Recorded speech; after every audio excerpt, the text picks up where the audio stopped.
Selamat datang di Krisna Bacot Bola. Pemutusan hubungan kerja antara PSSI dan juga mantan pelatih tim nasional Indonesia Sintayong menyisakan tanda tanya besar.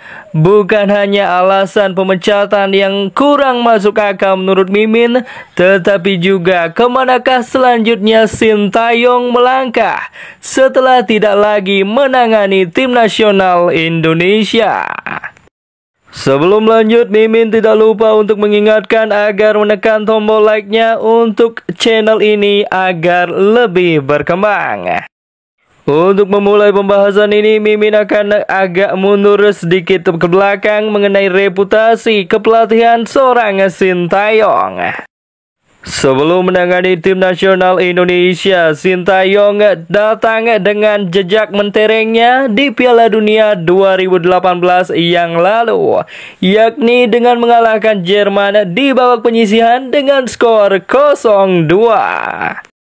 Namun sayangnya, meskipun berhasil mengalahkan Jerman, pasukan Tiger Warriors di bawah asuhan Sintayong tetap gagal melaju untuk ke babak selanjutnya dan terpaksa angkat koper dan pulang kembali ke Korea Selatan.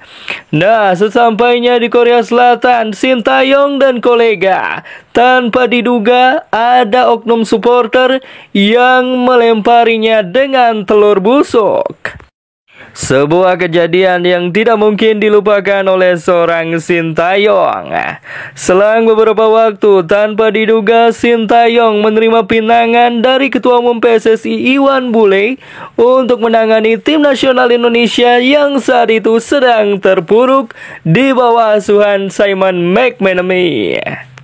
Setelah 5 tahun pengabdiannya untuk Indonesia, Sintayong sudah berhasil membangun fondasi dengan menghidupkan kembali persepak bola Indonesia dengan mempercayakan pemain-pemain muda untuk bermain di level senior tim nasional Indonesia.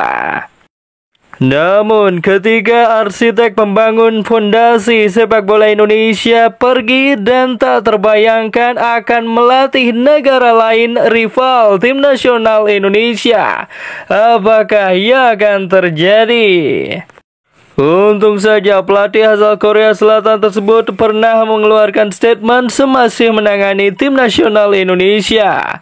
Ia mengatakan bahwa ia tidak akan menerima pinangan dari negara-negara Asia Tenggara untuk dilatih. Itu artinya di ajang regional Asia Tenggara, tim nasional Indonesia tidak akan bertemu dengan Sintayong. Itu pun kalau statement itu masih berlaku hingga kini bagi Sintayong. Nah, itu di regional Asia Tenggara. Belum lagi saat ini tim nasional Indonesia masih menjalani kualifikasi Piala Dunia Zona Asia putaran ketiga melawan negara-negara seperti Tiongkok, Australia, Jepang, hingga Bahrain.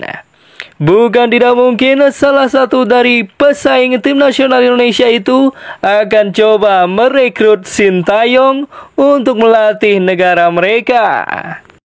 Seandainya tim nasional Indonesia benar-benar harus bertemu tim racikan Sintayong, itu benar-benar menjadi laga emosional yang sulit dilupakan, di mana Sintayong akan berhadapan dengan mantan anak-anak asuhnya yang ada di skuad Garuda.